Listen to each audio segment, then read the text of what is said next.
Good morning, everybody. Welcome to the North Dallas Plano Career Focus Group. It's January 23rd, 2026. We're very glad you're with us this morning. Please note this event is being recorded and will be uploaded to the Career USA YouTube channel to view in the future. By participating in this event, you give consent for your name and picture to appear. Please note that any comments you put in the Zoom chat window will not appear in the recording. Well, good morning, everybody. My name is Jeff Morris. Back in 2007, I started facilitating and leading the North Dallas Plano Career Focus Group. This group's been around since the late 1990s. I took it over in 2007 when the prior leader landed a job. In 2008, I started a website called careerdfw.org, a website to help those unemployed in the Dallas-Fort Worth area. In 2012, I launched careerusa.org to help those around the United States. I have written a book called What I've Learned About Your Job Search That You May Not Know. It is available on Amazon, and apparently somebody bought one in the last 90 days because I got an email saying you're going to get a couple dollars by the end of the month. So somebody bought a book. Thank you, whoever that was. And since 2017, I've been a member of the Dallas Pit Crew, and you'll hear more about them in just in a few minutes. Our agenda this morning will start out with success stories. We'll then have everybody do their 30-second introductions, and then we'll hear from the Interview Success Workshop, the Practice Interview Team, and the Career Tip of the Week. And then we'll have our main event about the top of the hour. Well, we like to start the meeting off with good news. Do we have any landings to report? Good news. Matthew, I see your hand up. It is up because I was presented with an offer last Thursday. I will be starting February 2nd with a company called Sodexo as a new business development executive for their corporate services, which is corporate dining. I got this job by applying. I was rejected once. I applied again, and there was some networking that was involved with this as well. Ron Layton knew somebody at Sodexo. The person that he knew was a person that I was meeting with last Monday, which was a small world, but sometimes small worlds work out the way that they work out. So unless the bottom of the pot falls out, my start date is February 2. Congratulations. Thank you. Let's see here. How long, let's see, you found a job through networking. How many interviews did you have? In this particular job, I had 7 interviews or 8 interviews. Last year, I will have ended my career search with well over 60 interviews. Wow. Okay. And from the length you found from the initial contact until you got the offer? I applied, like I said, 4 months ago. I was automatically rejected on this 4 months ago. I reapplied for it when it opened up again in late November, and the interview process actually started in early December. So eight different interviews. Did that tire you out for them to? Yes. I think every interview I had this past year tired me out. But I would say this to you, the pit crew is certainly very, very influential for me, Jeff. If you don't participate, you still, as a viewer, learn a lot about yourself and a lot how answers are and how they should sound. So there was a lot of information that I got out of that. But each one of these, and I can tell you what they say, and I think Walt will say, practice often, make sure you're prepared and make sure you're ready at all times. I was given less than 24 hours to prepare for a panel interview. So it can happen that quick. Fortunately, I was very well prepared and very well versed, and that team certainly was very influential for me. Great. Well, congratulations. Please put your information in the chat window. That way I can update the roster. Will do. We appreciate it. So Thank thank you. you very much. Congratulations. Appreciate Anyone else have good news to share? I No? do. I do. But Yes. I'm in the parking lot, so I'll be in with donuts and stuff in 5 minutes. Okay. Well, I think some people here look hungry, so partake of them when you get there. We'll let you do your announcement when you get up here. Thank you. Anybody else? All right. For everybody who's on chat right now, if you will, open up your chat window. Put in your name, position you're looking for, give us your email address, your LinkedIn address, 2 or 3 target companies that you're looking at that we may be able to help you with connection wise. And then if you have companies that you have connections that you can help us, please let us know who those are. So we'll put 30 seconds on the clock to get started.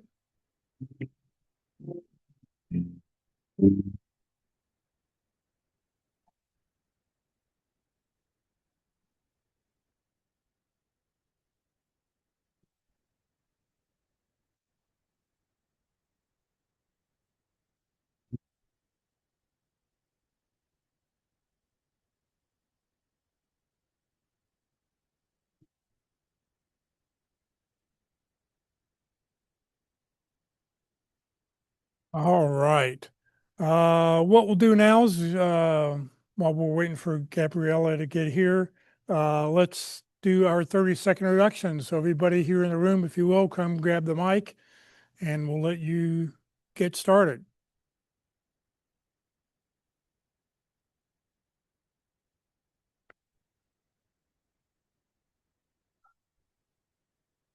Just push it up.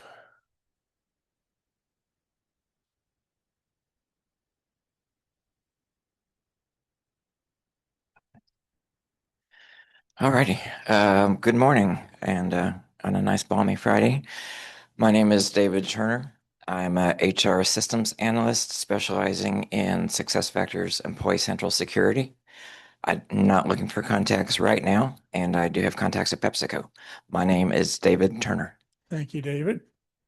Good morning. My name is John Hamer. I'm a senior technical project manager, 20 years experience in telecommunications and IT systems, as well as 10 years in the aerospace and defense field. I'm looking for positions as either a technical project manager or a supply chain logistics management. My target companies are RTX, Collins Aerospace, and American Airlines. John Hamer. Thank you. Good morning, James Pence, client-facing role, client success or account manager, depending on the industry that you're in. Trying to find a type of position that is similar to those. Looking for contacts maybe in Fiserv or Tyler Technologies or Workday. I'm happy to help any way I can. Feel free to connect with me on LinkedIn. James Pence. Thank you. Thank you. Good morning. My name is Mark Hetherington. I'm an e-commerce manager. I am looking for target companies at Barcel USA as well as Interstate Batteries. I have contacts at Syncora and Cloud Ingenuity. My name is Mark Hetherington. Thank you. Hello, I'm Paul Husar. That's HUSAR. I'm a Director VP of Technical Support and/or Customer Service. Next month, I'm meeting with the CEO and COO of Patriot Mobile. If you know anyone else, I'd appreciate the opportunity to speak to them before that meeting. I can help with contacts at LG. I represent the end of the record attendance here today, and I'm Paul Husar. Thank you. Well, Gabriella, come on up and give us your good news. Thank you. Hello, my name is Gabriela Villafaña, and I got a job. Thank you. I'm gonna be a senior sales analyst at Johnson Brothers. It's a distributor company, alcohol beverage distributor. So it's pretty much the same title that I had before, or same activities. So that was a very fast interview process. They are expanding, so you can go ahead and take a look at their website, Johnson Brothers. They acquire Maverick distributors, so they're growing. They need a lot of salespeople and supply chain, I imagine. My start date is on February the 2nd, and I found a job on LinkedIn. The algorithm on LinkedIn knows me very well, so basically, as soon as I saw it, the next morning I applied. 3 days after, I was contacted by the recruiter, and 2 days after was the final interview. And 2 days after was the offer. So it was very, very quick. They need people like start right away. And so that was it. What else? What I learned in the process, apply as fast as you can.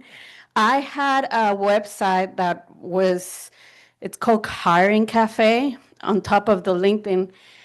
That one has a filter that says only show me stuff that is like new on the last 3 days. So I always had it a filter on the last 3 days, and as soon as something showed up, I would take a look, and it takes you to they don't do apply through there. They just takes you to the website. So I use that a lot, and it was very good. And I guess the advice that I have other than that is just while you're doing your search, just keep your skills up. And other than interview, I was very bad at interviewing. So other than that, I know that I had good skills. I had a lot of interviews for different roles, but my interview skills were not great. So I do recommend coming to the interview workshop. And can I give you some stats? Yeah. About this? So I applied since June to 157 jobs. It's not a lot. It doesn't sound like a lot, but I always applied to stuff that I knew I was a good match. 97 different companies, 41 interviews. So that was about 20%. 4 of them were in person only. I got like a 50% rate of response on emails, either rejections, callbacks, or anything. And I was ghosted like about 50% of that for all the applications I made. The companies that I applied the most: 7-Eleven, Keurig Dr. Pepper, Deutsch, and my own Southern Glazers, which is the company that I came from. I applied the most, and I didn't get any jobs with any of it. But hey, anything you can. I'm going to try to be in contact. I have an accountability group, and I'm probably not going to be able to attend the meetings, but it's open if anybody wants to join. We meet on Wednesdays through Zoom, and that's it. Great. Thank you very much. Congratulations. And thank you very much for the treats you brought. So we'll have to go hit those up. Feel free to go back and see what's back there. All right. For everybody who's online, if you will, please raise your hand. So I only call on you one time, and we'll do get everybody who's online on here. So Steve, I'll let you go first. Okay, my name is Steve Rowan. I'm a retired .NET developer. I have contacts at Fiserv and the VA. My name is Steve Rowan. Thank you. Tracy. Good morning. My name is Tracy Harris. I'm a senior recruiter at Thomas Edwards Group. We're a boutique staffing firm local to the DFW area, focused in accounting, finance, HR, and IT recruiting. Again, my name is Tracy Harris. Thank you. Marty. Good morning. My name is Marty Upton. I'm an IT and security leader in the healthcare sector. Primarily, I solve IT challenges. You don't have to. No target companies at this moment, but I'm looking for senior manager, director, vice presidential roles, primarily in healthcare, but open to other industries. I do not have target companies just yet, just getting going again after being through this program 5+ years ago, and excited to kind of pick back up where everything's been going and with the hiring process this day. So nice to meet everybody. My name is Marty Upton. Thank you, Marty. Miguel. Good morning, everyone. My name is Miguel Castillo. I'm looking for a VP or director in finance, deep experience in financial planning and analysis. Need contacts this week at McKesson, and I have contacts at American Airlines. My name is Miguel Castillo. Thank you. Chris. Good morning, everybody. I'm Chris Holmes, and I'm an IT leader who helps connect business strategy with multi-million dollar technology investments. and I'm seeking senior manager or director roles in IT portfolio governance, software delivery, or program management. I'm looking for contacts at DPR Construction and Autodesk, although I don't know about Autodesk anymore with the announcement of 7,000 layoffs yesterday. I have contacts at Southwest Airlines, and I am Chris Holmes. Thank you, Chris. Florence. Hi, everyone. My name is Florence Hogan. I'm a lead market researcher who helps leaders turn business strategy into market growth by building research programs and delivering actionable market research, competitive intelligence, and customer insights. I am targeting Geico, Caterpillar, and KFC. And I'd also be interested in American Airlines and also Southwest Airlines. And so I know that, Richard, you mentioned, both of you mentioned having contacts there. So I'd really would like to connect with you on those contacts. Again, my name is Florence Hogan. Thank you, Mike.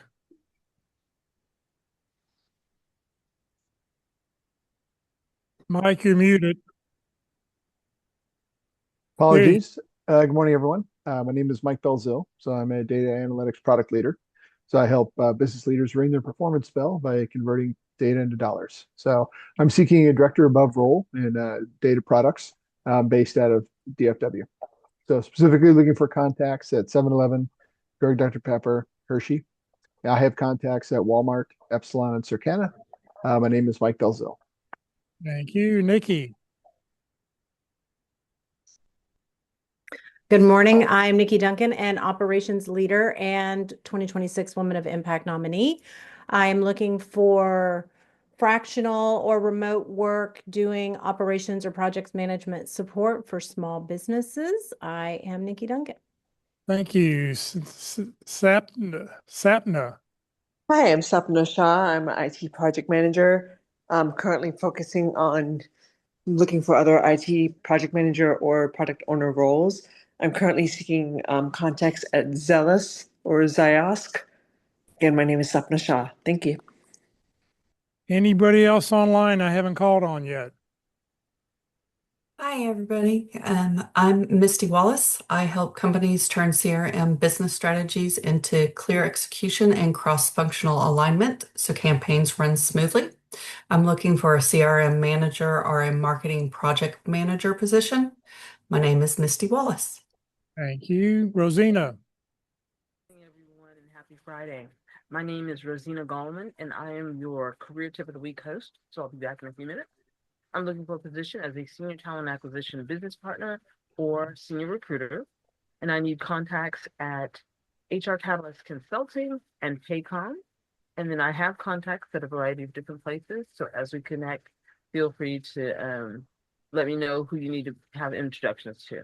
Again, my name is Rosina Gallman, Senior Talent Acquisition Business Partner or Senior Recruiter. Thanks so much. Thank you. Anybody else online?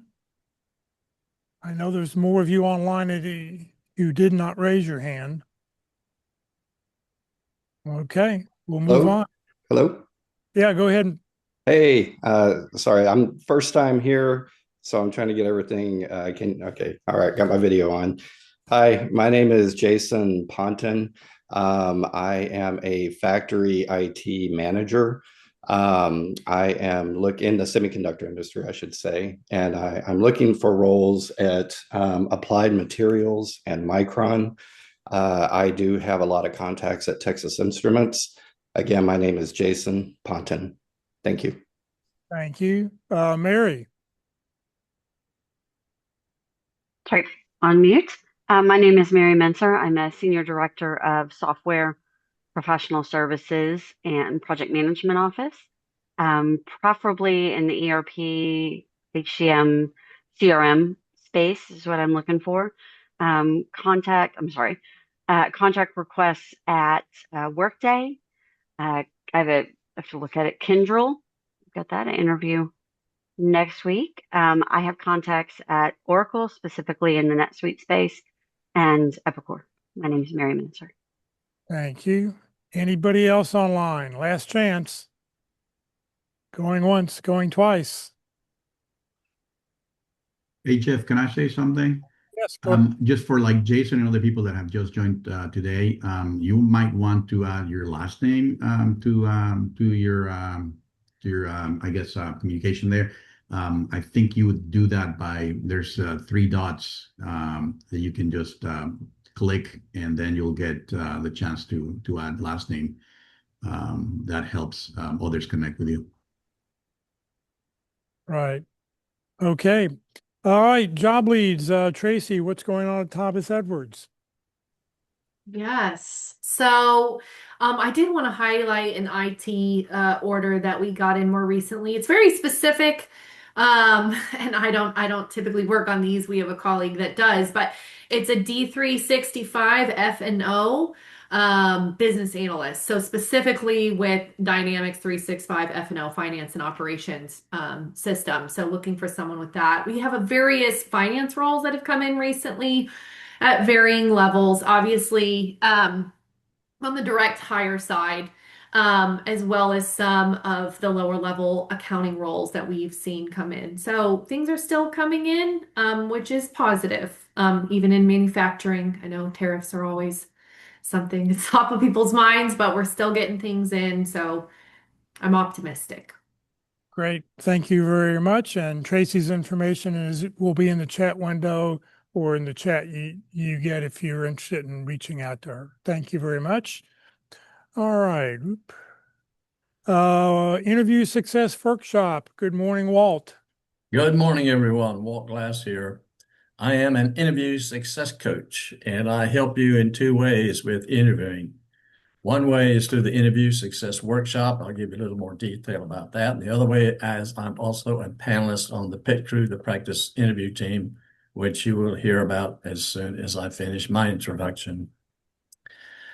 So the question is, what are we really selling? How do we sell it? And so the workshop is very fundamental. It's free. All we have to do is sign up. Just look at my About section on LinkedIn. There's a Yahoo email address so that you can send me a request to get onto the wait list. You'll be about 3 or 4 weeks out currently on the wait list, but things change. People cancel. People may not be able to attend. And so you can always be ready. I'll give you a call and we'll get you on the list as soon as I can. The thing about the workshop, it's very informal. It's a learning interview. It is not a mock interview. It's an interview where we can learn how to sell who we are, what we do, and how we can help. People hire us not to just do something, but for the results we can achieve. We also want to fit the culture, and that's kind of where the who we are fits. So who we are and how we work is the culture items. So how can we discuss those? How can we talk about those in an interview? And that's what we do. The style is very informal. As I mentioned, I do 2 people at a time. You interview each other online. It's on Zoom. I will provide questions out of the 12 basic categories. It's a pretty choppy interview, but we're covering the categories and looking at strategies, structures, options, how we might respond to that category of question. And in that manner, when you come up with that, and then you can put the content to it. So it's a simple thing. If you don't like what you're saying, you can start over. I give you permission to pause as long as you want. The kind of guideline is if you don't know what you're going to say, don't say anything until you do. So it's that kind of interview. I'd like to have fun while we're learning. I don't like to have a stressful situation. I know we all want to do our best to do that, but the emphasis on the learning part. Be glad to have you participate. Just send me an email to the Yahoo address, and I'll be glad to get you on the list. That QR code will start an email to that address. If you use that, fill in a few pieces of information I'd like to know. Of course, your phone number and how you learned about it. I'll get your email address from your email in order to sign up and to register. So, are your interviews going round and round, maybe 8 times, like we were just hearing about from Matt? As the job search goes up and down, well, let me get terse. Sign up and rehearse. Every time we practice, we get better, not worse. I am Walt Glass. Thank you very much. Applause here in the room. All right, the practice interview team. Hello, I'm Paul Hussar, and I'm very excited to talk to you today about the practice interview team, the Pit Crew. We conduct mock interviews with a panel of 3 interviewers. They spend a lot of time preparing, reviewing the resume, the job description, and the company that the interviewee is going to be interviewing for. This gives someone the opportunity then to practice their interview skills in an environment where they can get direct, honest feedback in order to improve their interviewing profile.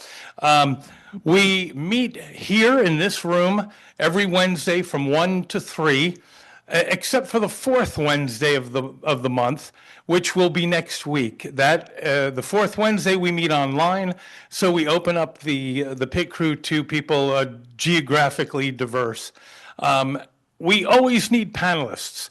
If you've been a hiring manager and if you've had to fire someone, to terminate someone, you qualify to become a panelist interviewer at the Pit Crew. I highly recommend this organization. As a panelist myself, I learn something every time I attend. So I'm not only helping other people, I'm helping myself as well. And you'll find the same thing is true. Give it a try. I'm Paul Hussar. Paul, thank you very much. All right, time for the career tip of the week. Good morning, Rosina. Good morning, Jeff, and good morning, everybody, again. Happy Friday. Hope you're staying warm as our weather is getting ready to do a quick shift for the weekend. Well, this week's tip of the week is, and I do believe this article is provided by Alkeisha Rodriguez. I don't see her on today, but I wanted to at least express a thank you for the article. The article is, AI has not killed the online job application yet. This article is provided by Chris Martin, who is a lead researcher at Glassdoor. So there are some key findings that he's sharing, which is most interviews and job offers start with an online application. In 2025, online applications led to 2 times as many interviews and 1.5 times as many job offers than any other sources, such as referrals, recruiters, in-person applications, and et cetera, combined. Online applications netted 66% of all interviews and 60% of all job offers reported on Glassdoor. 10 steps forward, 2 steps back for online applications. This is a sharp reversal from the growing dominance of online applications from their high, which was in 2023, but they still account for the strong majority of interviews and job offers.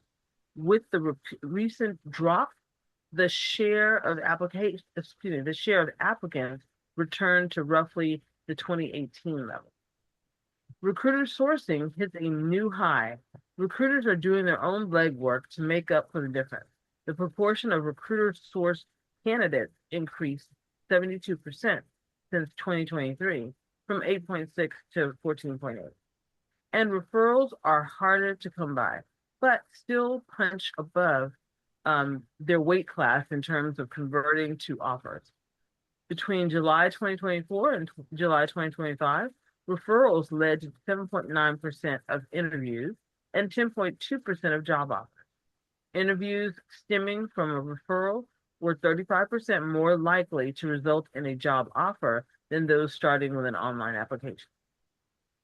And lastly, online applications dominate some industries, while others lean harder on recruiters and referrals. The majority of interviews started with online applications in every industry, but some are more reliant on referrals or recruiters. Interviews in nonprofits, government, and education are most likely to start with online applications. And online applications were least dominant in construction, manufacturing, and technology, ironically, which was the most likely to rely on referrals and recruiter search. So the labor market is a tough place right now for job seekers. with many feeling hopeless as we enter 2026.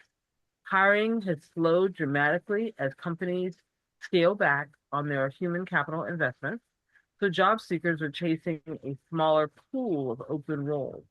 At the same time, large language models have been introduced and made it possible for candidates to easily draft tailored resumes and cover letters, making the stack of applicants per job 3 times deeper than it was in 2027. AI, so the question is, has AI killed the online job application? Using data from interview reviews on Glassdoor, we can see that AI has taken online applications down a peg, either dominant, but they remain the most common starting point for interviews and job offers. So with that said, there are several categories that I just mentioned. Online applications tick down, but are still dominant. Recruiters are doing their own legwork. Referrals are less common, but more likely to result in offers. And then certain jobs and industries rely more on online applications. So there's a chart that shows different categories and where interviews have landed versus the specific employer sector. So you guys can take a look at the chart there. So basically, I want to say in conclusion, the job search process has changed since 2023, but with fewer open roles and the introduction of large language models in this process. This has introduced noise in the world of online applications, and recruiters are doing more of their own legwork or own sourcing to to compensate.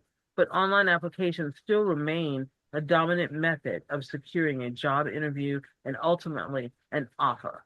So job seekers still should continue searching and applying online, but alternatively, looking at methods of getting connected to roles can both break up the job search and may end up generating the connection that turns into an actual new role. And again, AI has not killed the online job application yet by Chris Martin, who is a lead researcher at Glassdoor. Hope this helps. Enjoy the rest of the article because I did do a quick summary. And so have yourself a wonderful weekend. Rosina, thank you very, very much. All right, today for lunch, we're going to go to Jason's Deli, 4801 West Parker Road. It's on the northeast corner of Parker and Preston. So hopefully you can come join us at 11:45. If you want to receive today's materials, you'll get a copy of the speaker's presentation, a copy of the link to the YouTube channel that this video will be on. You'll get a copy of the career tip of the week that Rosina just read, and you'll get a copy of the Zoom chat. For everybody who's here in person, please make sure you've checked your name off on the roster. For those, I don't think there's anybody new here today. And anybody online, please include your email address in the chat once, just so that I know who's online. If you don't put any other contact information in there, please just get your email address in there so I can update the roster. These people are new to not having their name on the roster or their name's on the roster, but I don't know who they are because they didn't put any email address in. I am amazed till this day when I go to look at people's LinkedIn profiles and you're looking for a job, your name is on this list, and you don't tell me what your email address is. I don't know how you expect recruiters to reach out to you. So please, please, please, if your name's on the list, please get your email address in there so I can get the roster updated. All right. I want to thank Nikki. She's been coordinating all of our speakers. So she's going to introduce herself today. So Nikki, thank you. Good morning. Okay, let me get myself set up here. Share. I'm going to replace your share, Jeff. That's fine. And that one. Dual monitors are fun, right? Yes. I got all these things to, you know.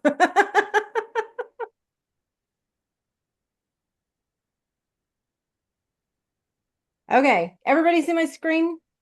Yes, we can. Here, okay.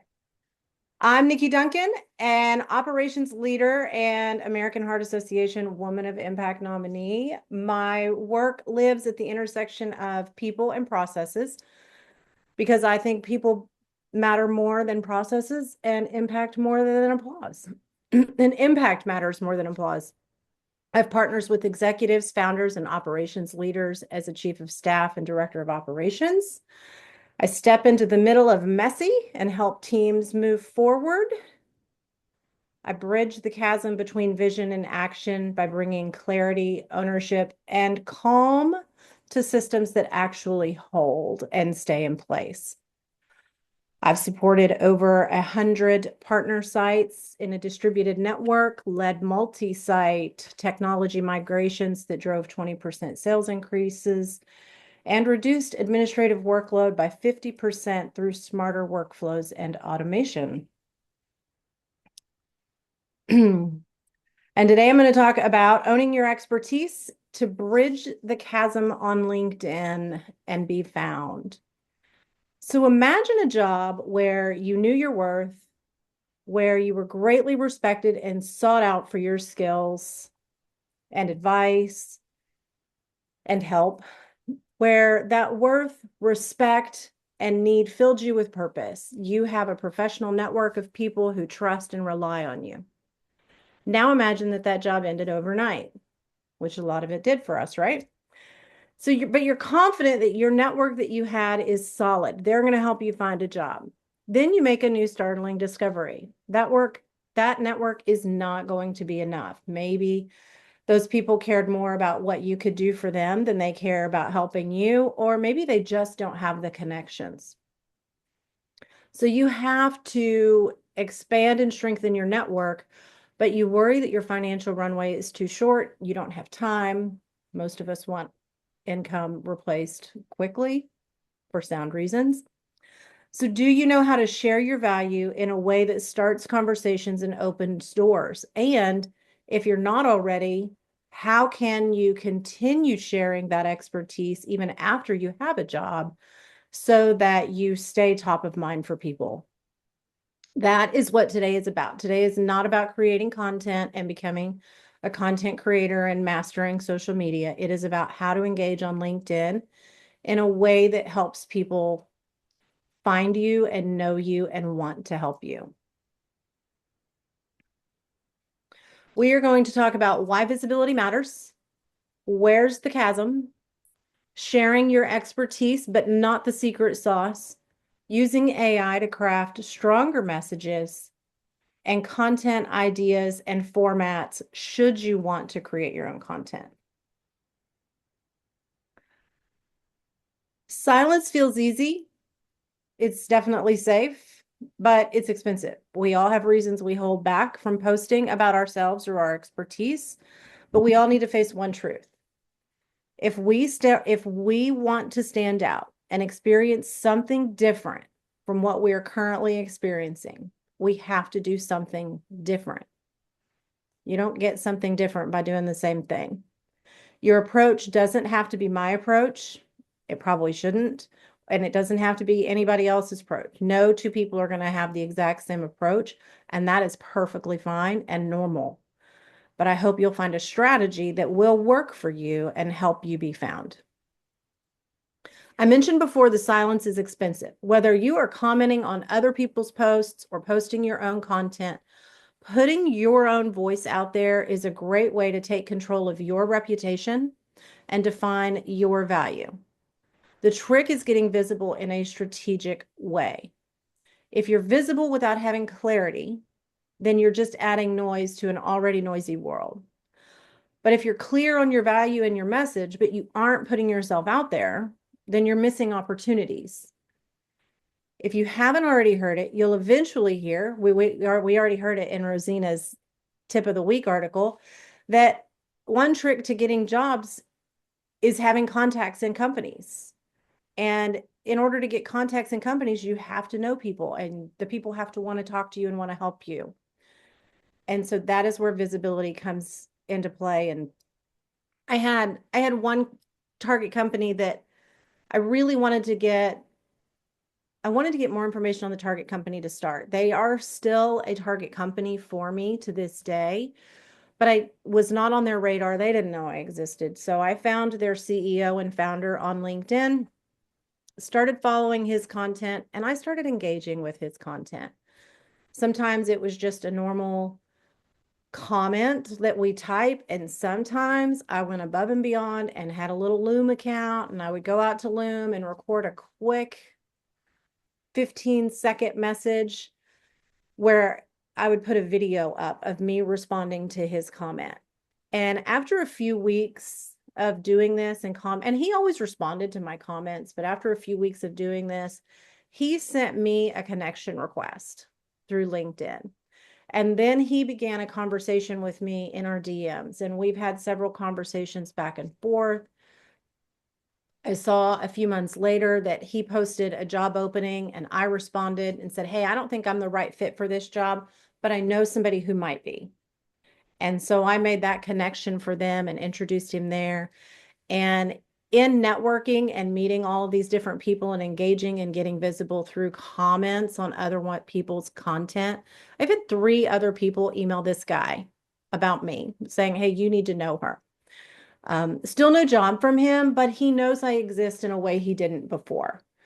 So who knows where that's going to happen, right? And I know, Matthew didn't go into all the detail, but I know when Matthew Bianchian was doing his job search, Matthew did a lot of talking to other people and getting out there, and this person led to this person who led to this person, and all of these different interviews and information in companies, and you just never know what's going to come back around.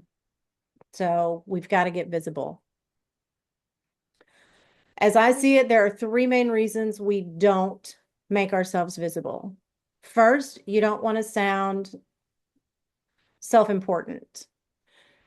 You think that bragging about or talking about your awesomeness and why you're so great about something is bragging, and it's not. It is just owning your expertise and why you're unique and what you bring to the table. You don't want to reveal too much, which, I've talked to people who are like, well, I can't post anything on LinkedIn because I work for a government contract and I can't share what we do. And I understand that.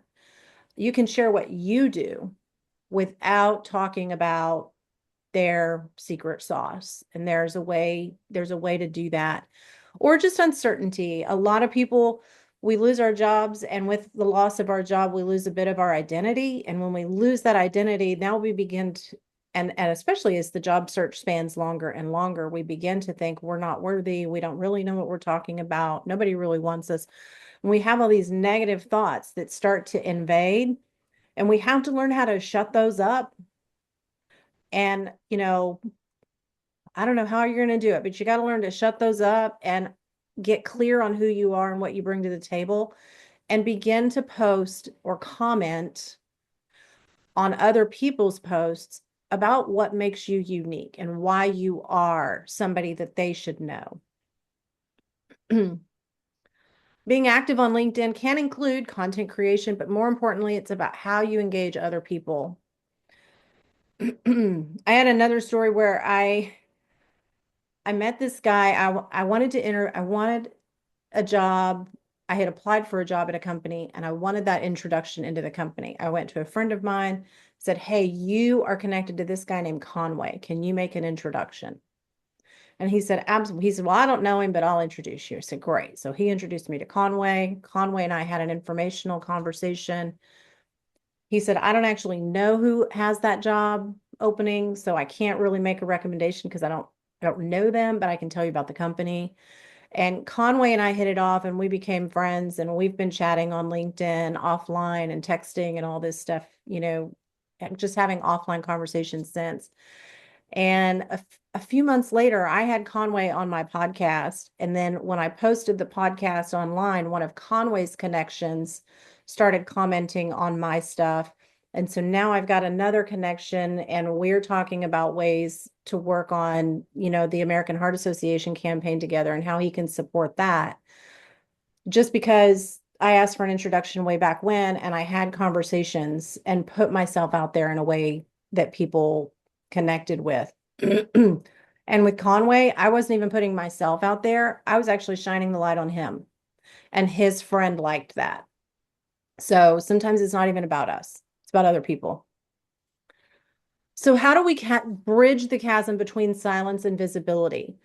That gap is not between being an expert or a beginner. It's not, I've been doing this for 30 years or I've been doing it for 30 minutes.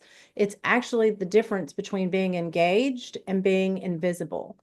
And to get visible and to engage, you have to show your value. I'm not going to go into how to identify your value. There's a whole other presentation that I've done for Jeff and for South Lake Focus Group on identifying your value proposition. It is on Jeff's Career USA YouTube channel. And here's a QR code if you need to scan it to watch that. And I'll send these slides out, so if you don't get it now, you can get it later. But that presentation will walk you through how I got clear on who I am and what I bring to the table. And when you know that, then it gives you a stronger footing in silencing that uncertainty that kicks in. So when you know your value proposition, you can treat it as your North Star. It is how you solve problems and the way you solve them. It's the problem you solve and how you solve them. Knowing that and what you want to do moving forward, what kind of job you want, what kind of job you don't want, what kind of workplace matters to you. When you know all of that, then you can really start to identify which conversations to join and how to ask for introductions. So as you're doing that, ask yourself, anytime you're starting to engage or you're reading something else that, resonates with you and you're trying to figure out how to comment on it, ask yourself or consider, does this reflect a problem I solve? Does it speak to the impact I deliver? Is it anchored in what makes me exceptional? And use your value proposition to filter content. Are you adding clarity or are you adding noise? And does it point to the work that only you can do? So how do you show your value without giving away the whole playbook or becoming too selly? First, you have to know the difference between your value and your secret sauce. Expertise or your value is what you solve. The secret sauce is how you solve it. My value is that I reign in chaos and I make work easier through people-first systems. My secret sauce is the process I use to identify the chaos, where the system or process is broken, and initiate a solution that earns the trust of teams and helps them keep moving forward even after I have stepped out. I use that same clarity when I comment on other people's posts as much as my own content. So in my last job, I had a program that spanned, I think I managed it for about 15 years. And I used to oversee the business transfers of ownership of this franchise. So somebody would want to sell their business, somebody else wanted to buy it. I oversaw that transfer process. The average time to complete a transfer within the organization was about 9 months. Our average time was 6 months because I built all these internal processes that aligned the corporate requirements with the legal requirements and the financial things and our internal, local, on the ground people. I built internal processes that got all of those in a line. And so we averaged 6 months, 3 to 6 months for a closing. And we maintained that 3 to 6 month window at a 98% close rate for over 10 years because of the systems that I built and changed and evolved as we went. When I left, my job ended 19 months ago, and I learned a few months ago that a process, one of those transfers I started before I left, We were 2 to 3 months into it. Took an additional 8 months to finish after I left because they didn't have or use those internal processes. And so things just fell apart and it was chaos. It was an utter mess. But that story, I can use that different ways. So if somebody that I run across or follow or whatever, let's say Walt posts something out on Facebook or at LinkedIn about seeing businesses fail because organizational requirements are unyielding. I mean, that's not really on brand for Walt, but let's say Walt does that, right? If Walt does that, and I think you're so right, and I've seen that happen over and over again, I can respond in a comment to Walt's post with just a really short recap. Like we're talking 40, 50 words max. A really short recap. You know, once upon a time, I oversaw this program. It took us 6 months to do it. When I left, that 6 months turned into 12 months because the processes weren't there and they were too unyielding. And that is how I might comment to something, a post like that. And that opens it up for that person who did the original post to come back and comment and go, oh my gosh, I've seen the same thing. And then your comments go back and forth, right?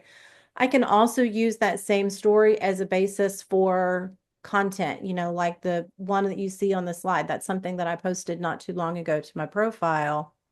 And it's just a framework about how I do what I do, not all of the details. It's just a framework. But that same story also becomes a star story in my interviews, depending on how I frame it. So think of all the different things you've done in your career and how you might use them. There are times I find myself asking, am I giving too much away in this story? Or should I really be saying that? And I fully believe if you're asking yourself, should I be doing, then you shouldn't be doing. If you're giving too much, if you're asking, am I giving too much away? You probably are. And so I always take those moments to stop, reassess, and look for a way to simplify it. And sometimes that means that I open up my AI admin and I put the story in there. I'll copy and paste the post that I'm trying to respond to in there. And, you know, and I'll put my comment in there and say, I'm trying to respond to this way, but I'm having problems wording it or whatever. And I will give it parameters and it will help me streamline that thought. So when you're commenting on other people's posts, you can share your before and after stories, your lessons learned. You know, once upon a time, I did this and this was the outcome, and this is what I learned from it, your outcomes and transformations. Don't share proprietary internal workflows. Those internal processes I built, those are my intellectual property, and I did not leave those with the company when I left. I took those things with me. Confidential systems or tools, don't share those things. Keep them to yourself if you want to or need to or can. It depends on where you work. And don't name client names. Keep it confidential. Using influence and AI to sharpen your message. The art of influence is a powerful tool, and we all have it to some degree. Your influence allows you to authentically make connections with people and build new relationships. So don't be afraid to engage, even if you're afraid to create content. Engaging with other people is kind of like a long game on LinkedIn. Yeah, we want a job fast, but we need to employ strategy. And while we're in this job search, we should be building a network that is going to be able to help us in our next job search too, not just this one. Recently, I had a retained recruiter on my podcast, and she commented during the podcast on something I had done, and it was a long while back, and I wasn't really employing much strategy back then, but she was a connection of a connection, a friend of mine. She was connected to a friend, and he tagged her in a post, and it resonated with me, and I commented on it, and she responded to my comment, and we just started one of those conversations in the posts. And then I started following her content and posting on her content. And eventually I actually was like, oh my gosh, we've never connected. And so I sent her a friend request or a connection request. And she says, we had talked so many times on posts and in comments that by the time I sent her the connection request, she was like, well, that's a no-brainer. I've got to connect with Nikki. She's my people. I like her. And I already know her and what she stands for. And so she connected with me, and we've had several offline comments, and now we switch emails back and forth and chat about all kinds of different stuff. It's just another relationship to build.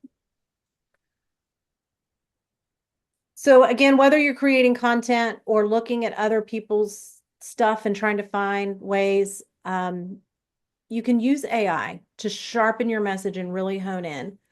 I do create content, as most of you know. And not too long ago, I ran across this photo. Our technology always pops up and says, here are your memories from this day 20 years ago or whatever. And this picture popped up, and it kind of made me chuckle. And I thought, man, sometimes work feels like that, like I've got my head in the mouth of Jaws or whatever. And it kind of made me chuckle. And so I jumped on AI and said, hey, write a funny post about sticking your head in the open mouth of Jaws and how work is like that. And I gave it the parameters of write that from the lens of an operations or project management. When things are breaking, what great leaders can do to make things better. And let's keep in mind my target audience. I am targeting mission-minded small to mid-sized companies. So let's keep that in mind. And now I've edited it. This is, I think, the one I posted on LinkedIn, but I just threw this up on like a Sunday. Saturdays and Sundays are normally my more funny picture related posts. And I stuck this in here, and I was amazed at how many people were like, oh my gosh, yes, work is so much like sticking your head in the mouth of Jaws. And it just really resonated with people. I've had people message me privately because of the post. It just anything is funny, right? I mean, it can be funny, and you never know how it's going to land. If you were to read that post about sticking your head in the mouth of Jaws, and you were like, that's really funny, and I want to reply, but I'm not really sure how to do it. Here are a couple of ways that you could prompt AI to help you hone in on how to respond. Post that, copy and paste that post in here and say, let's get vulnerable about how I'm not brave, but even I could stick my head in that shark's mouth. Or let's reflect on the bravest thing I ever did. And maybe you're super brave and you actually got in one of those cages and let them put you down in the ocean with all the sharks swimming around you. I'm not here for that, but if you are, rock on. But you could put that story in there. This is the bravest thing I did. I actually swam with sharks or whatever.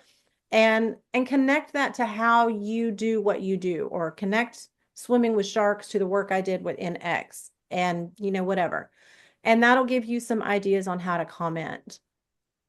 And the more you comment and engage, the easier it gets. I used to have to use AI all the time to be like, how do I connect? How do I connect to what they do? Because operations isn't that. And whatever. And I really struggled to connect what I did to what somebody else was posting. But the more I've done it and gotten to know those people, there are parallels in just about everything. If you're going to create content, some content formats that work for me are lessons learned posts, behind the scenes leadership. I use stories about my kids all the time. Raising my kids, I learned this. That connects to leadership in this way. Whatever. I use all kinds of stuff. Frameworks, not full playbooks like the one I showed you earlier. My approach to X. I posted something the other day. I create these little silly bingo card posts. And I created one the other day, and I had the picture of it earlier in networking bingo. And that networking, and it's how do you turn networking into a game and kind of help, relieve the stress of it, especially for introverts and people who I'm introverted, and I'm so much more comfortable in my own little bubble.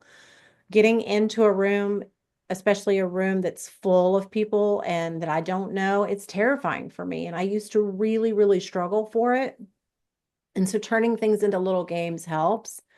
That bingo card got a lot of attention, and Rusty Wright actually created he created a little GPT app so you can play the networking bingo online on ChatGPT. It's pretty funny. And many case studies. I am working a fractional job right now that is kind of a mini case study in how things were broken when I stepped in, what I'm doing to fix it, and we'll see what the results are as things go.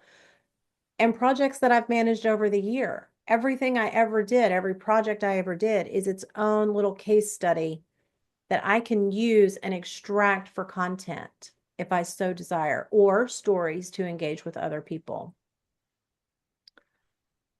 When I post, I try to anchor every post in my value proposition. Empathy is big with me, so I try to connect with empathy.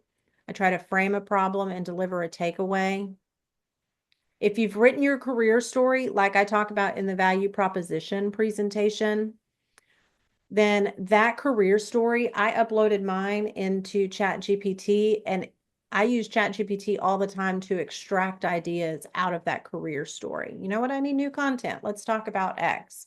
Go to my career story and let's dig some ideas out. The more active you get, the more attention your profile is going to get. And here are just some stats that I've had from the last 7 days and 90 days on mine. Terry Sullivan, if you've not heard Terry talk about how to optimize your LinkedIn profile, you definitely need to do that. I don't know what week he's in the lineup, but he talks on LinkedIn Tuesdays that Jeff has on the Career USA channel. He's coming up next Tuesday. Next Tuesday. Yes. Go to Career DFW or careerusa.org, find out where the LinkedIn Tuesday information is, and go listen to Terry. But Terry talks about how we should have 3 to 5 views on our profile per week is the goal.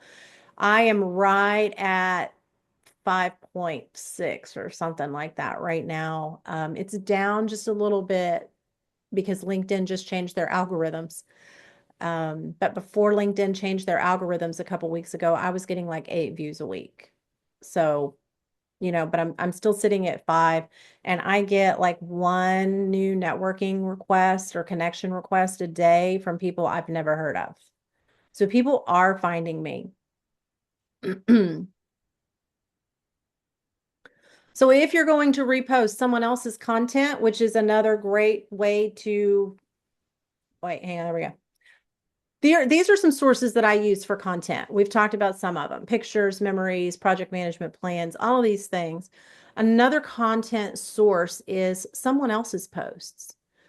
If you follow somebody and they post something that you really like, by all means, repost it. But when you repost it, don't just hit repost post. When you hit the repost button, it pops up and says, would you like to add your own thoughts? Yes, you want to add your own thoughts. And when you add your own thoughts, those thoughts should include something about why that resonated with you, why it connects to your value, or something like that. And if you're posting about something somebody else did, not a repost, but if you're posting something somebody said or whatever, tag those people in your post. They are likely, if they're active on LinkedIn, to come out and comment on it and thank you. And that is more traffic for your profile. So let's say you want to talk about something you've learned in your job search, but job search navigation is not your subject matter expertise. I don't know about you. I don't want to make job search my subject matter expertise. I want to navigate this thing and get settled and move on with life, right? But if you're in HR or something like that, it makes sense that it is your subject matter expertise. But either way, if you're going to write a post, make sure it connects back to what your expertise is and your value. So I always start my prompts basically telling the AI how to behave. You're behaving as a job seeker right now. And let's write about attending a workshop. And yes, this prompt is written as if you would write a post about this workshop and tag me in it. And keep in mind my target audience and my magic that I bring to the table. And this is one thing I really loved about the workshop that I want to make sure to mention. And have AI help you write it. I wish it could teach you how to talk because I struggle. And here's something that based on that last content prompt, here's the sample post that it came up. I chopped a bunch of it out because she gets a little chatty. Tweak it, edit it, however you want, right? And post it on there. This doesn't have to be, creating content doesn't have to be something that is very time consuming. You can do it quick once a week. If you're going to do it once a week is great. Let's say you want to create your own content from your own thoughts based on your own expertise. Well, here's a sample prompt of how I might do that. Write a prompt from a senior op leader POV about how so often I see job posts from someone, ask for somebody who's good in ambiguous situations, blah, blah, blah, blah, blah. And for this prompt, I used a current story, the fractional job I'm working right now. It's for a contractor, and he's got jobs across multiple municipalities, cities. And one of my first tasks was get us caught up on our inspections for the construction work. Well, I got 12 different cities that I'm dealing with, and there is now because I built one. But there was not a dashboard where all of the projects were in one place. And so it was a Word document. He gave me a Word document that said, here are the 10 projects we're working on. And under each project, there were like 5 bullet points. There wasn't really any depth of information. And so I had to dig in, and I had to just start calling all the cities and say, okay, what are your rules? And here we are, and all this stuff, and trying to put it together. It is the definition of ambiguous. Every city has different rules, and there was no information, and I didn't know where to start. And so I've had to dig into that, and I thought, you know what, let's write a post about how ambiguity in the job search is such a real thing. But not only is ambiguity in the job search or work a real thing, but how do you really manage ambiguity? And so here's my post, must thrive in ambiguity. It's in so many job descriptions. I get it. Business moves fast. Changes happen before they're planned. Here's what moving in ambiguity really looks like. And then I go into how I solve for ambiguity. Visibility is not vulnerability. Visibility is the invitation into the room.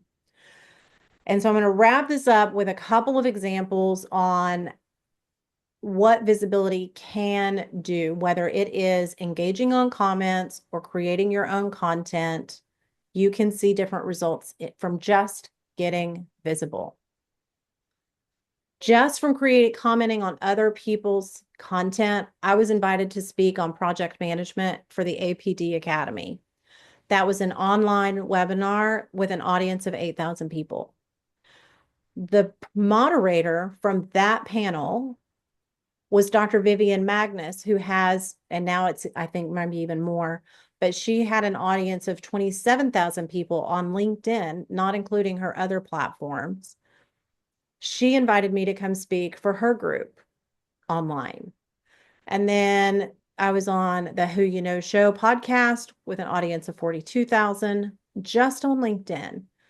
Another podcast, a couple of other podcasts, the Disgruntled PM and the Cashing Up. That's another 28,000 people potentially to see me or hear my name or whatever. I've spoken for the Fort Worth PMI chapter several times. They have about 1,000 members. I've spoken for the South Lake Focus Group, for Jeff's group. From all of the stuff that I've done online, commenting, engaging, creating content, I have had 4 inbound job interviews where legitimate people found me. 3 of them came from content creation. 1 of them came from commenting on other people's posts. And through all of it and all of the engagement that I do online, a friend of mine that I connected with on LinkedIn put me up. He's the one who nominated me for the Woman of Impact campaign. And now with that, the American Heart Association on LinkedIn has an audience of over 1 million people. And that campaign is also forcing me to basically reactivate my network in a different way. I activated my network when my job ended, but now I'm reactivating it in a different way. Hey, did you know that I've been nominated for this? I'd really appreciate your support, blah, blah, blah, whatever. So when you add all those up, that's over 1,084,000 people who could potentially have been exposed to my name just through LinkedIn. If only 1% of them saw my name, that's over 10,000 people.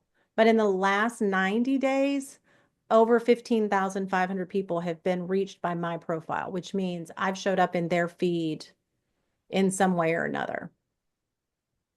So you just never know where an opportunity is going to lead if you just engage even a little bit. So a couple of things just to wrap it up and help you build your own bridge. One trick that works for me is to take it one conversation at a time. If you're still not sure where to begin, hopefully this next bit will help. First up, before you start trying to worry about creating content or engaging or showing your expertise or all of that stuff, make sure your profile shows your value proposition. LinkedIn has a new algorithm and it does reward engagement plus content plus an optimized profile as they all work together. It doesn't just look at one thing, it looks at all of it together. You want to make sure that your profile is showing what you're known for, what you repeatedly help with and how. Have a short section that shows your credibility.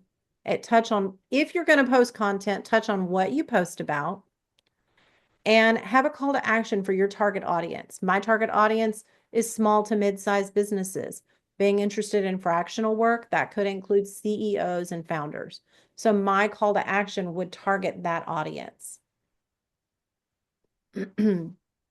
Once you have your profile set up and ready and optimized to show all of the great things that you do, then is when you add your strategy and how to use LinkedIn and give people a reason to want to know you.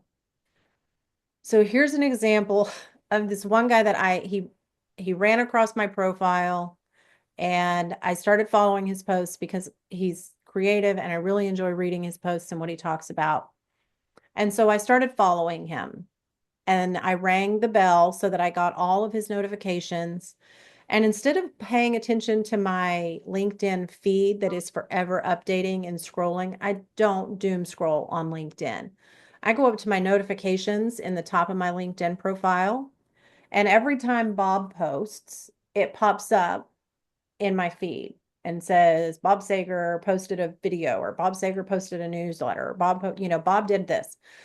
And so then I just click on that notification about Bob's post and it takes me to it. And I engage on Bob's post, and Bob and I frequently have conversations that go back and forth 3 to 4 times in the comment section of his posts and even my posts. And I reached out to Bob because one of the things Bob does is brainstorm on marketing strategies that just really help you stand out in unique ways. And so I went to Bob and said, hey, I have been nominated for this campaign. Could you help me? Could we just jump on and brainstorm a couple ideas? These are the ones I've got. And I'm just kind of curious if you see any gaps or, just help me think differently, right? And he did that. And he says, but you know what? He says, I'm going to use your campaign in my newsletter to show one of the things that I do, one of the creative ways I do. And so Bob wrote a campaign related newsletter article just about my campaign and how this one particular creative thinking strategy would work. That's a message to almost 20,000 people about my campaign. And then I commented to Bob, and he and I went back and forth a few times in that. And in the comments, he tagged somebody, one of his business connections, responded to his post on it. and he responded to them and he made a connection and now I've got a sponsor for the campaign. And it's like this whole thing is kind of taking its own life because I followed one person and started posting on his stuff. So you never know. But as you're doing this, whatever strategy you pick, whether it is just engaging and commenting or creating content, one thing I try to keep in mind is, can I sustain this when I have a full-time job? And what can I sustain? It needs to be sustainable when you go back to work so that you keep your network active. So as a bonus, if you're going to create content, I would say create content at least once a week. Amy Soulgrove, the retained recruiter that I have connected with, she generally, I mean, sometimes more, sometimes less, but she probably averages about one post a month or week, one a week. And she's got an audience of over 9,000 followers. So once a week, it doesn't have to be anything major or in depth. And again, you can repost someone else's stuff. Just add your own twist to what somebody else said.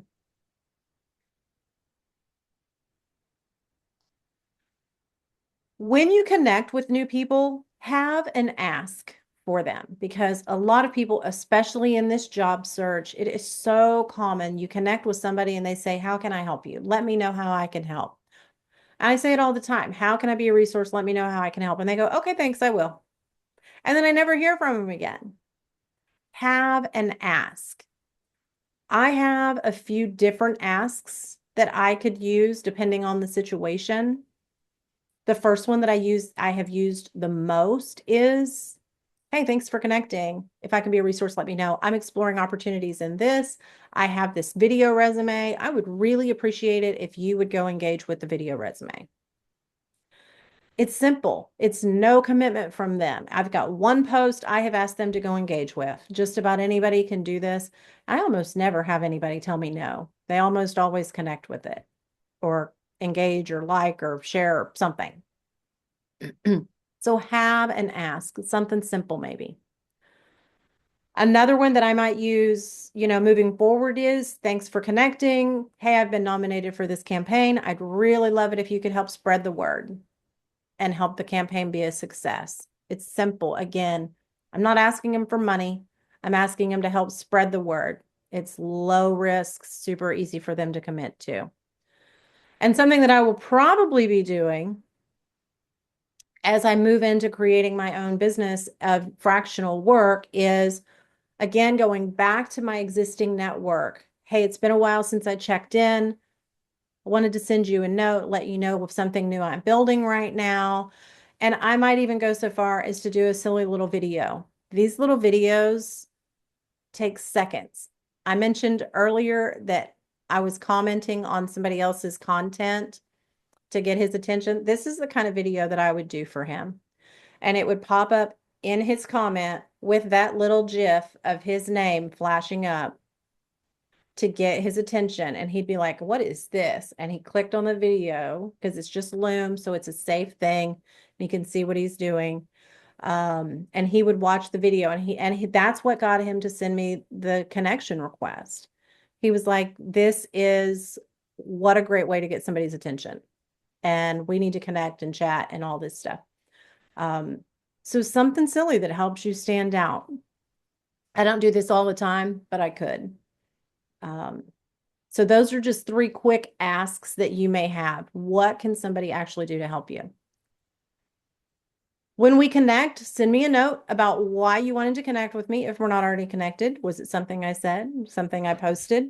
And if you are engaging with people on LinkedIn, I would really love to hear what's working for you, what's not working for you, what you might want to do differently, whatever. Yeah, and now we can open it up for any questions anybody has. Bye, Matthew Bianchian. Congratulations on your job. Questions or comments? Anybody in here? Anybody online? Just unmute your mic and ask away. Hi, Nikki. This is Florence. Great Hey, great presentation. One of the questions that I have is I know that you do a lot of videos and visuals. Can you kind of walk through that of how you kind of set those up? I'm interested in doing some more interactive things, and I'd be interested in how you go about that. I can even share my screen and show you how I do it. Let's see, Okay. share. Where am I at? I'm here. Share.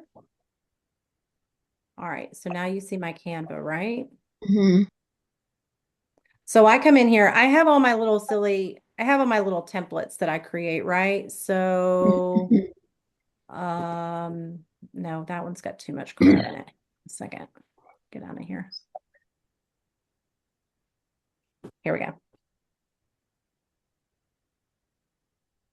All right, so I just have this little template in here, and it's got my chosen branding and everything. So all I do is come in here, and let's say I'm just going to delete this video out of here. And I'm going to come in here and I want to do a new video, right? So I come in here over on the left-hand side, I go to uploads, and it says record yourself. And so I record myself, and let's say I want to record a talking head, and it'll pop up. It may or may not work because I'm sharing my screen. But then I come up here and you can change this thing from a circle or a square, whatever. And then you just hit record. And when you hit record, it'll give you a few seconds. And then I start talking, and I talk to the camera. I try not to look down or anything. I try to look at the camera to say whatever I am, you know. Hey, so I had this great time today talking about LinkedIn strategies, and I really hope you'll watch the video or the presentation. Check it out. And then you hit done, and then save and exit. A few seconds, and then I start talking, and it'll put your video in there. And then you can size it, resize it, and edit it. And you just resize it by dragging these things. You know, you can crop it. You can do all kinds of stuff, right? And then you just come up here to share, download, and I want to download this as an MP4. And you download it. It goes to your downloads folder, and then you write up a quick post for LinkedIn about it, and you throw it up on LinkedIn. It doesn't have to be anything fancy or big or complicated. But I also use Canva for just all of my stuff. I've created all of these little templates that I have. So it's not, everything's not a video. I do a lot of still pictures too. And it could be a picture of you, or it could be a funny picture of Jaws, or I've thrown pictures of my kids in here. Or you can come over here to Elements, and you can search for element market research. I don't know what's going to come up for this, but so Florence, being that you do market research and stuff, you could come in here to the Elements, and you could just pick different graphics to show the market research stuff that you do, right? And you can do silly graphics or whatever, and then a little quote. And you want your quotes to be you, not, I mean, it's fine to quote somebody else like Simon Sinek or some major thought leader. It's fine to quote them, but quoting someone else is not going to set you up as the expert. You're just helping set them up as the expert. Right. And so come up with your own thought. If there's like a major lesson that you learn, lean into that. And yeah, lean into it. What makes you unique? You know, I could write a post about what raising an undiagnosed ADHD daughter with anxiety issues taught me about leadership. I mean, I could write about 50 posts for that without really thinking. But that's how I create my content. So it doesn't really take that long. And I just do little short snippets on the videos, keep it short, simple, like 20, 30 seconds. Sometimes I go longer. but 20, 30 seconds really seem to be the sweet spot because people have short attention spans.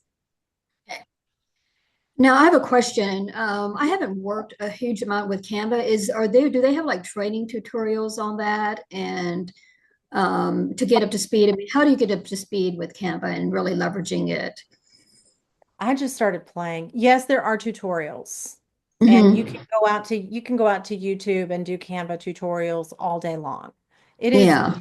very, very user friendly. When you go to the home page and start, I mean, you can just come up here and hit the create button and say, I want to create, let's say something for LinkedIn. So up here in the search, you do LinkedIn. I want to create a LinkedIn background photo or a LinkedIn post or a LinkedIn carousel, right? Whatever it is, you pick. And a carousel is that framework that I had where it was automatically moving. That's a carousel.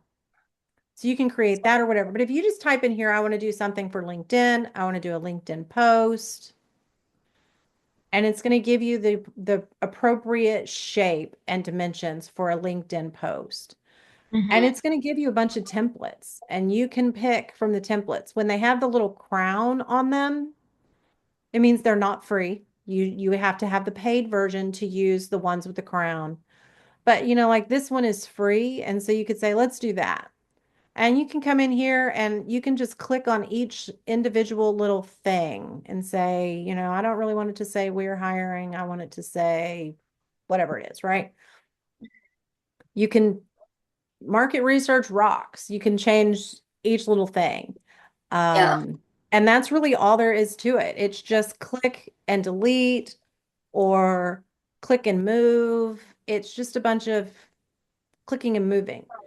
If you've ever used PowerPoint to create presentations and move things around, you can use Canva. It's really easy. Can I add something to that? I use Canva a lot for PMI Dallas, but the local library, I'm not sure which library you're part of, but they have access to Canva tools, at least my library does, and it has links to YouTube tutorials where you can practice it. Like anything, like Nikki was saying, playing around with it is the best way to learn it because sometimes I thought that those tutorials could be a little tricky to follow. I think I learned it really well by playing with it and making mistakes and stuff like that. Yeah, agree. But yeah, you just jump in there. There's a free version. You can do a lot with the free version. Now, do you have the free or do you have the paid?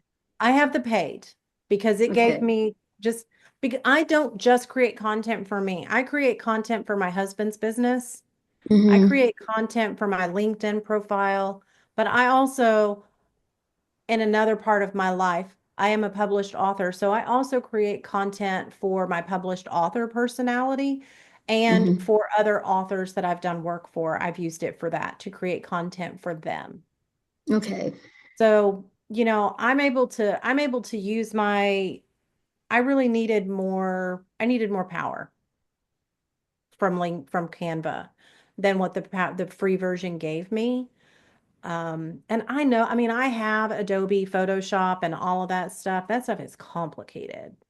And I have it. This is so simple. I mean, it really is a click and drag.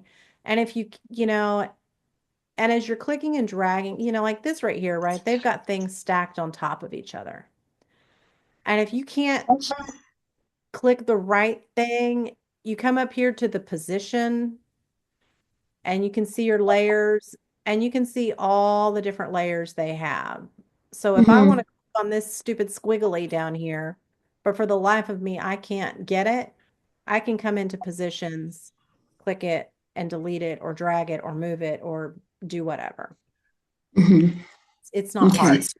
And if you start to create something and you run into problems and the tutorials aren't helping, ping me. I can help you. We can jump on Zoom and share your screen and I can help walk you through it. Okay. Thank you. Yep. Any other comments or questions from anybody? All I want to say is thank you, Nikki. That was amazing, and I can't wait to tinker with that and play with it. You are welcome. Hey, y'all, I've even used Canva for a little project for Lolita. It that, but that was an interesting project. Uh-huh. She sent me a picture and she had two different pictures and she wanted it to look like all these people were in one room together. And so I went in and took the background out and mashed them, and moved them around and put them behind each other and put them all in one picture for Lolita. Uh, it was kind of fun. So you can do all kinds of stuff with it. It's not that hard. Just practice. Okay. Right. Any other comments or questions? Yeah, I have a question for Nikki.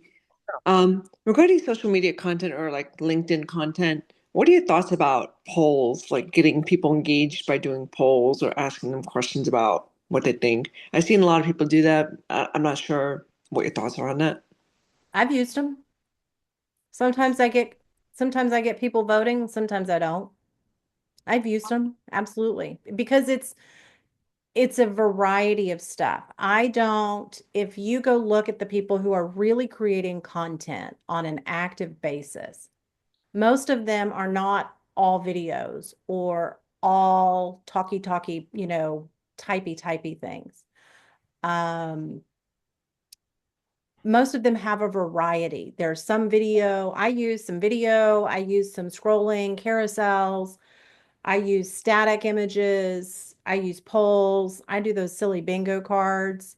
I just change it up. I do silly pictures, I mean, I posted not too long ago, and it was funny. It shocked me how much engagement it got. I posted not too long ago about I have these two goats on the property, and I had a picture of one of them standing on top of a table, trying to reach the lawn table, trying to reach the leaves in the tree. And the other one was down on the ground looking at him like, what are you doing? And I posted that and said, which kind of goat are you at work? Are you the goat who doesn't see the obstacle, who sees the obstacle as, the obstacle is reaching the leaves? Are you the goat that jumps on the table, or are you the goat that waits for the goat on the table to knock the acorns down to you? Like, which goat are you? I mean, it was stupid. But people were like, oh, I'm this goat. No, I'm that goat. Or, whatever. There are too many comets in the world. We need more juniors, right? Like, I mean, it doesn't have to be anything fancy or anything formally created in Canva or anything like that. So don't let the words content creation scare you. It can just be a picture that brought up a memory. I mean, I probably have a million pictures of all the years that I was the band booster president for my daughter and chaperoning band competitions and building props and moving props for competitions and all of the things that we did. And as those pictures pop up in my memories, I could absolutely throw one of those on LinkedIn and say, hey, do you know what lesson I learned when I was doing this? It was this. And this is how it connects to what I do today. Doesn't have to be complicated. AI is really great for helping you streamline that and hone in. And again, you don't have to do it every day. And if you want to do it every day, y'all, I don't spend hours a week doing this. I think a couple weekends ago, I spent maybe 4 hours in here on a Saturday and scheduled everything out for an entire month. In one day, 4 hours, and the month is scheduled. And I just go about it, and all I have to do is jump into LinkedIn each morning and engage. So it doesn't have to be a huge time commitment if you don't want it to be. You can make it one, but it doesn't have to be. Any other comments or questions from anybody? All right. Well, Nikki, thank you very much. Let's get a couple more slides up and we'll get out of here. Next week, our speaker is Dr. Brenda Carter. We'll be talking about rewriting the narrative or the art of influence. So come join us next Friday morning for that. There should be no snow on the ground next Friday, no snow or ice.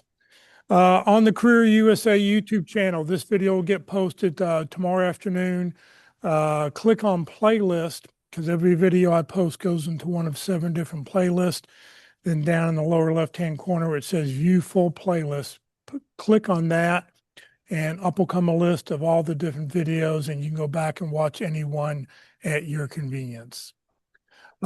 Tuesday, as we mentioned before, for LinkedIn Tuesday, Terry Sullivan will be with us to talk about how to tell your key contacts and prospects who you are, what you do, and how you can help.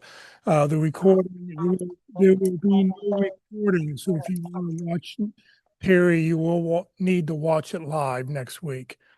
Next Wednesday, the practice interview team is on Zoom only, so anybody can jump in and watch.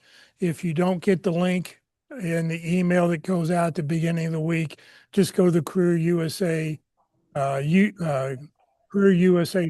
website and look on the calendar, and you'll find the link in the calendar. Next Friday, as we mentioned, Rewriting the Narrative or the Art of Influence with Dr. Brenda Carter. On February 6th, the first Friday in February, we'll do open forum. And then on the 13th, we've got Jay Arbetter coming up to talk about networking the old-fashioned way. And it's a great presentation if you've never seen his presentation before. Today for lunch, we're going to go to Jason's Deli. How many people here think they may go to Jason's? Anyone? 1? All right, 2. All right, there could be a couple of us there. So get a table for 4 of us. Join us today if you'd like. Otherwise, thank you very much for joining us, everybody. Have a great weekend. The temperature's down to 46 degrees outside right now, so it's slowly dropping. So have a safe weekend, and we'll see you all next week.